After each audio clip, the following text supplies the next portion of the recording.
दोस्तों central bank of India के PGDBF की जो क्रेडिट ऑफिसर की वैकेंसी आई थी उसका नोटिफिकेशन कल समाप्त हो गया है।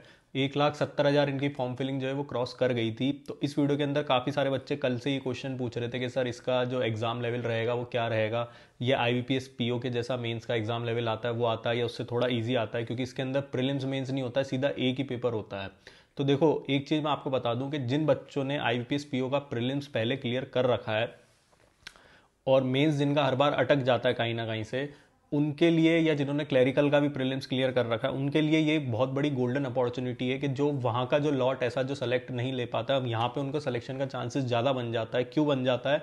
क्योंकि इसका जो एग्ज़ाम लेवल है वो कंपैरेटिवली वहाँ के कंपैरिजन में ईजी रहता है। आईबीपीएस पीओ के मेंस जैसा एग्ज़ाम लेवल नहीं रहता। जैसे आपने वहाँ भी देखा था कि कट ऑफ वगैरह काफ़ी कम जाती है वहाँ पे आईबीपीएस पीओ में। इस बार भी हमने देखा कि मेंस वगैरह की कट ऑफ कितनी कम जाती है, लेकिन यहाँ पे आपको कट ऑफ जो है वो ज़्यादा जरूर देखने को मिलेगी, लेकिन एग्जाम लेवल भी आपको ईजी देखने को मिलेगा। दूसरी चीज़ ये कि मैक्सिमम बच्चों का इस जॉब को लेके इतना ज़्यादा सीरियसनेस नहीं रहता है कि इसमें बॉन्ड अमाउंट को लेके कि 5 साल का है, इतना आपको पीजीडीबीएफ का पहले 1 साल का कोर्स करना पड़ेगा। तो कई लोग जो है इससे कतराते हैं। तो ये पर्सन टू पर्सन डिपेंड करता है। लेकिन अगर आपको अंदर से ऐसा लगता है कि मेरा दूसरी जगह कहीं सिलेक्शन नहीं हो पा रहा है, मेरी एज निकलती जा रही है, तो ये एक तरीके से उन लोगों के लिए गोल्डन अपॉर्चुनिटी रहती है। तो इसलिए अगर आप तैयारी कर रहे हैं इसकी, तो आपको तैयारी अपनी बैंक पीओ की जो नॉर्मल तैयारी करते हैं उसी तरीके से करनी है। इसका कोई अलग से आपको जो है तैयारी नहीं करनी है।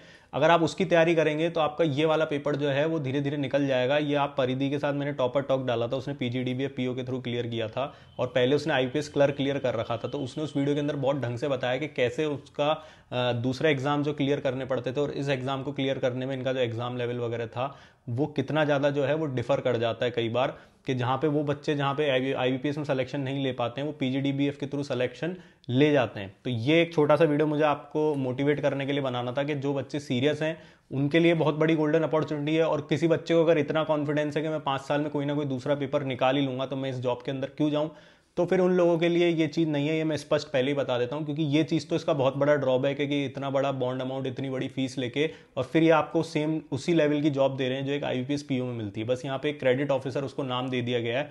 पोस्टिंग वगैरह में इसको कुछ एक एडवांटेजेस मिलती है जो मैं पहले वाले वीडियोस में भी आपको बता चुका हूँ।